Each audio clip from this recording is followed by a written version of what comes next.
Hebrews 1, 3 through 4. Jesus is greater. Jesus is greater. This is one of the major themes in the book of Hebrews. Jesus is greater than every person, practice, policy, and procedure in the Old Testament.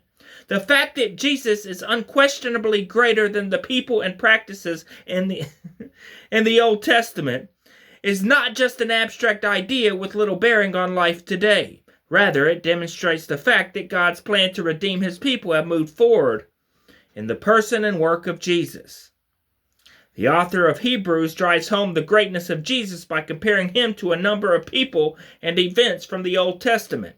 Jesus is greater than every person in the Old Testament. Jesus is the Son of God who represents the Father perfectly. As a result, Jesus is greater than the angels, and he is greater than Moses. Further, Jesus is the ultimate apostle and leader of God's people. He is the ultimate high priest, whom all the other high priests merely foreshadowed. Because of all these things, Jesus and Jesus alone is the only person who can serve as an anchor for the soul. No one in the Old Testament comes close to Jesus in terms of importance. He is greater than all of them.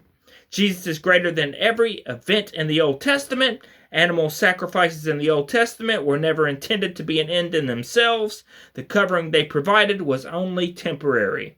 Instead, God designed the entire sacrificial system as a means of pointing people to the ultimate sacrifice for sins. Jesus' work on the cross, Jesus' death, established a permanent path by which sinful people could have a relationship with the holy God. God promised a day when he would give his people the ability to obey him, a day when he would live in harmony with his people. With this in view, Jesus made a new covenant between people and God. Finally, Jesus is the pioneer and perfecter of faith, which means that he is where people first encounter God and keep encountering God. Jesus never changes. Unlike so many patterns and seasons of life, to encounter God, people simply need to go to Jesus and trust in his sacrificial work to cover their sins.